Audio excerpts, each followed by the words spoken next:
Yes. Hello. Hi. Oh, I gotta remember the camera's right there. Oh, yes. Thank you for pointing that out. Cheers. Cheers. TLC at 6:30. 6:30 today. On a Tuesday. Yay. Oh, yes. A sip would be good. Just That'd be very good. finished an amazing session with such an amazing person. Love this person. And ironically, I don't know. Anyway, super cool is we ended up talking about the massive importance of being able to be vulnerable in relationship.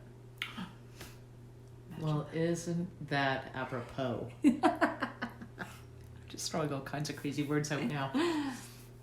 So we are, we're kind of winging it a smidge today because, we just came back together. We've been apart for the last little while. A couple hours, yeah. And what we're sharing is, one, the importance of being vulnerable in a relationship. We're going to share an experience that we just recently went through, and then how to be vulnerable at the end. How. Right. So a little bit of context. Yes. Yesterday morning, I handed Linz my newsletter. So this is a newsletter that's going to go out tomorrow, and I handed it to her to edit. Because as if you're watching these videos, you know that she's really big on punctuation and the little doohickey with the S's. Apostrophes, yes. That's the word, all that stuff, right? Commas, everything. So there's a new rule in our business that all things that go out written go through her first. Yay! So I sent over the newsletter for Linz to edit. Yeah. We're standing side by side. Yeah. So over it comes via email. And I'm reading it. It's going off real good. And then I'm reading it further. And there's an example of what had just happened for Tanya and I the night before. And I'm that I hadn't shared with her. This for the very first time. I had no idea what was going on and had gone on for Tanya that very night, the night before. So I'm reading this for the first time and now finding out too what had been going on for you. And it hit me, it hit my heart. I was reading it and just I reread it a couple of times and I still was feeling very emotional about it and thinking too, oh my gosh, this is going out for the public to read. I'm still struggling with reading it myself. So I came out to the kitchen where you were at that time, and I think probably the look on my face let you know that there was something I needed to share with you. Yes. And well, actually, to back up a little bit, I noticed the look when we were in the office still. And I had asked you, and that's when you shared with me, it hit my heart. And right. I didn't even think about it because I as you're seeing, I use my life as examples to be able to lead from. And now Linz gets to be a part of that. That's good. And what you might not know is I share everything with Linz. So if I notice a shift in my mood or I notice things are off for us long before you sometimes notice it, because I'm very sensitive, I'll come to her right away and just let her know, as we're going to share with you later, the steps on how to be vulnerable. So I'll share with her vulnerably what I'm noticing. I didn't do this time. So she shared with me in the office, you said, this has hit my heart. This hit me. This hit my heart. And right away, I wanted to start talking about it. And what I've learned is, no, she needs some time to process. Well, I couldn't figure out. I did need time to read through it again and figure out why I was hurt by it so much. Mm-hmm. So I couldn't talk about it then. But I knew we would, which I'm very thankful for. Yes. And that we love each other through it. And that's what we actually do say quite a bit of the times is, can we circle back to this? I love you. I just need a few minutes. Yes. That's one of the unwritten contracts that we actually have in our relationship. I encourage you to try and have that yourselves, to circle back always. So Linz comes out to the kitchen, like you were saying, and you shared... Oh, yeah, that it was actually quite a big ego hit. What I had written in the newsletter that's going out tomorrow. Yeah. Mm-hmm. Yeah. Make sure you sign up for it. And this will all make sense. And I was listening to her, and I'm hearing this, and she's sharing the sadness that you felt too, because of the situation I was describing the night before. Whereas I didn't feel sadness, and I'm like, what is happening? This is your stuff, not my stuff. And so then we engage in sharing from our hearts. So Linz had already shared from her heart about the sadness she was feeling, and what that did for me is it enacted my empathy. It pulled me into her, going, what is happening? And I was able to then hear her and be in your experience. And because you shared your experience, not, well, you said this, you did this, you just shared your experience of reading it, I was able to not feel defensive and just simply listen to your experience. And what was startling to me was how incredibly unkind it was for me to send her information in a newsletter for her to edit. There was truly no passive aggressive. I'm the queen of passive aggressive, and there wasn't in it. That was never my intent to send her information sideways like that. However, through talking with you, I was able to recognize how detached from my emotions I've been the last few days. Like, we've been able to have fun and be out doing physically appropriate distance things, but things are just very different. And and I'll speak for me right now, been feeling very much the weight of how are we going to make it through this financially? How am I going to be able to see my clients at some point that aren't critical but really do need to be seen in person for ART? And I've been carrying that without sharing that. And what ended up happening is I've been eating my feelings away. I'm eating chips and candy, and I'm just noticing there's I know chocolate. I know. I saw that earlier. And drinking, not just a glass. I've been having like 2-3 glasses. I've absolutely been numbing. I've been aware of my numbing, but not the reason why. By Linz sharing vulnerably with me her experience, pulled my emotion up, and my heart hurt because you felt sad. And I was able to then drop into, oh my God, I sent you a freaking newsletter and I didn't share with you what I would normally share. And I was able to apologize to you immediately and from my heart. And what it did is it allowed me to feel. And as uncomfortable as I felt, I was feeling again. And it just reminds me of this beautiful client that I just had, who this person was trying not to feel, ended up being able to share with their partner, and then felt fine. So the incredible piece about sharing vulnerably what your experience is it allows the emotion to settle. Like, what did you notice right away as soon as I apologized? Well, that's a good word, settled. My heart lifted. It felt like it was all fine.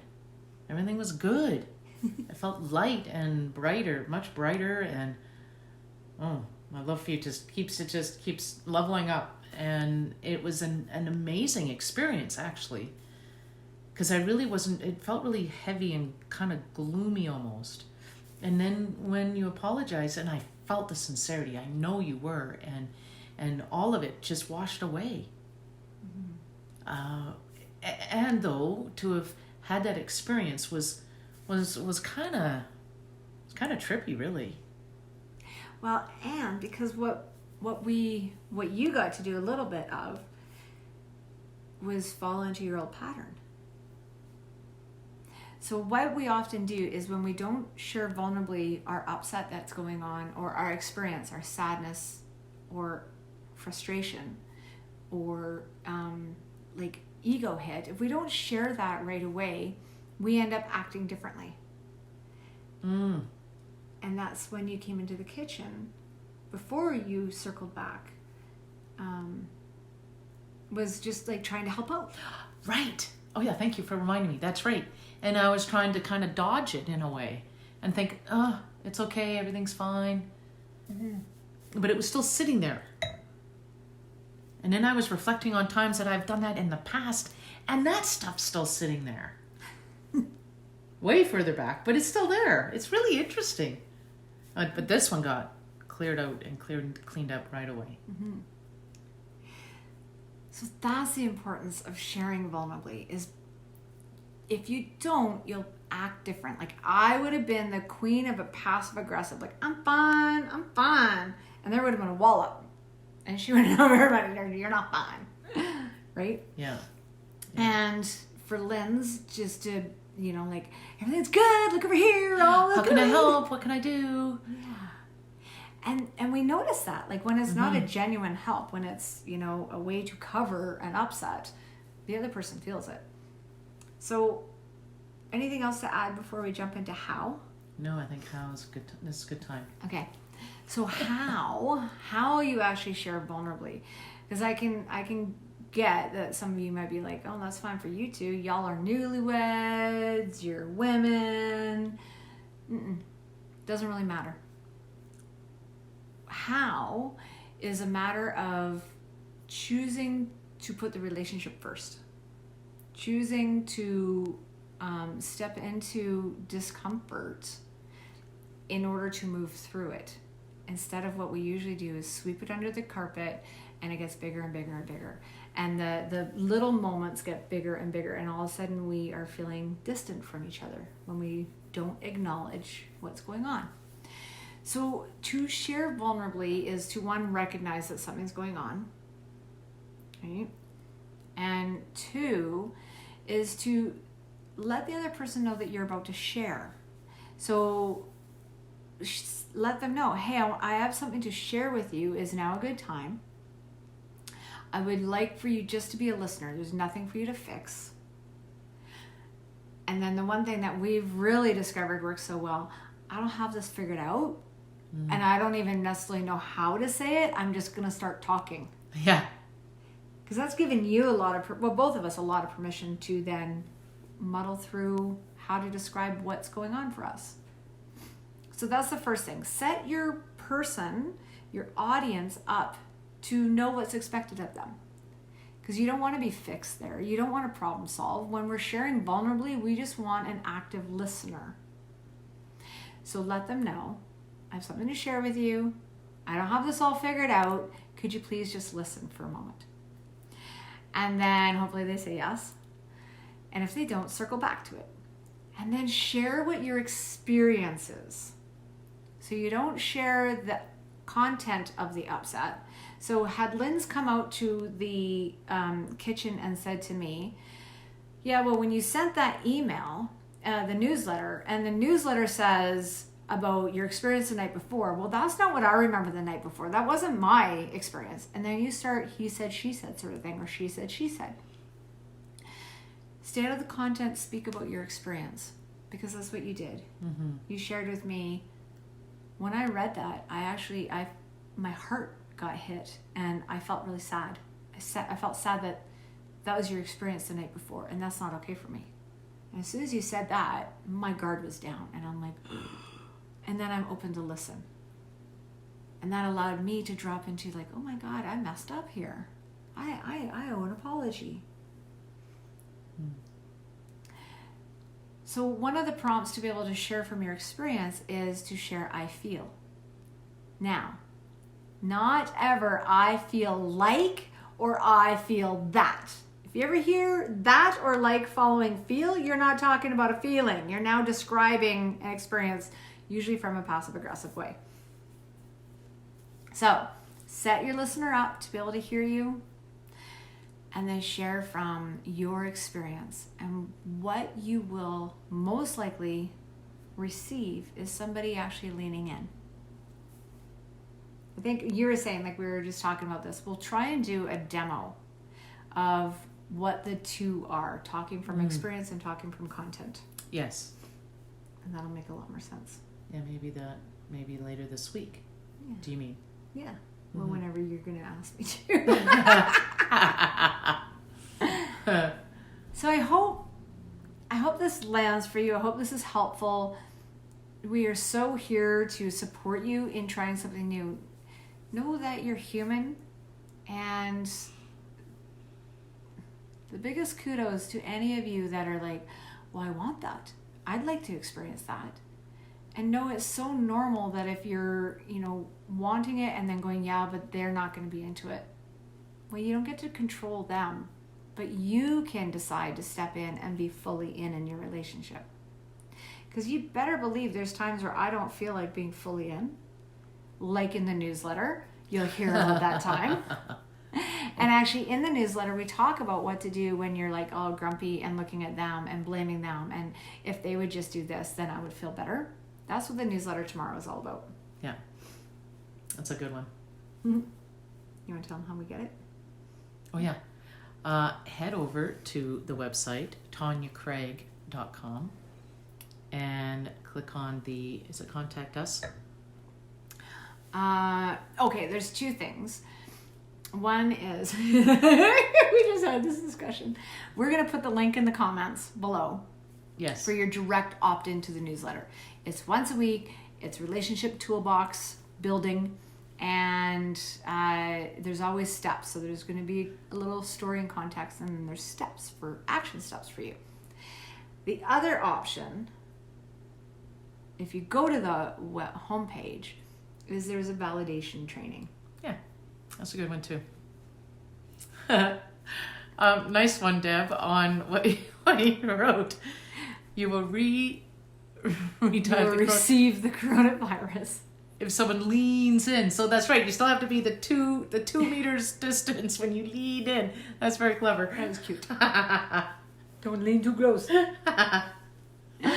All right. Try it out.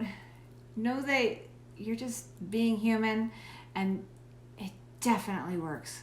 Because when we aren't vulnerable with each other, we can feel the distance. Yeah, it's very noticeable. If you have any questions at all, please either leave them here or email us directly or direct message us or messenger us, whatever you need to do. We're here. We really want you to try this. Who's here? You're here. Oh, and you're here too. Well, I kind of am. TLC. All right, we'll be back tomorrow. We're back at 5, I think, right? Yep. At 5 o'clock. And yeah, check it out. If you get the newsletter, can't wait to hear how it is for you, because you're going to find out what it was that I shouldn't have shared that way. And yeah, kudos for listening and checking in and wanting a different for you in your relationships. Yay. All right. Thank you. Bye. Bye, everybody. Good night. Mwah.